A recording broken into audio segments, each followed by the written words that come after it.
giornata.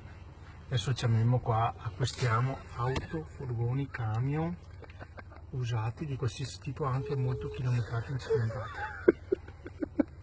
E passaggio immediato. Questo si chiama Mario. Adesso lo chiamiamo. Si risponde.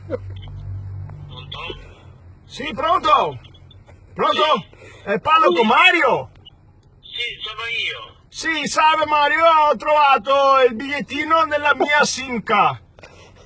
Sì, Sì, io ho una Simca che ha 360.000 km, che la adoperavo per portare in giro i piti, e le ovaiole, i caponi, però la metto in vendita.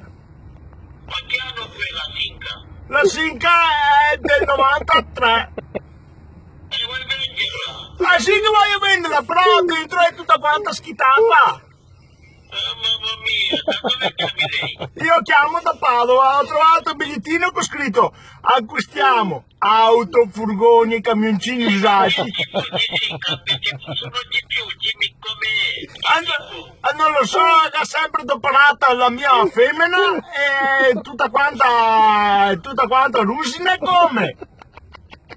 Ma che ruggito la macchina? Sì, perché le oche, le ovaiole, i piti, il caponara ha schitato dentro. Vai buttarla, caro mio. Non mi dai qualcosina della Simca? Ma quando non mi dici che finca è quello, può darsi una donna la finca. Che finca è quella? È una Simca è vecchia, è molto vecchia. Sì, ma che tipo di finca? È una Simca a 4 fanali davanti e 2 dietro. Ma anche dietro ci va fanali. Ah? C'è dietro fanali? No, 4 davanti, 2 piccoli, 2 grandi. In caso se tu mi dici io ti richiamo e ti dico le specifiche della Simca. Ok, grazie, ciao. Ciao Mario, ciao, grazie.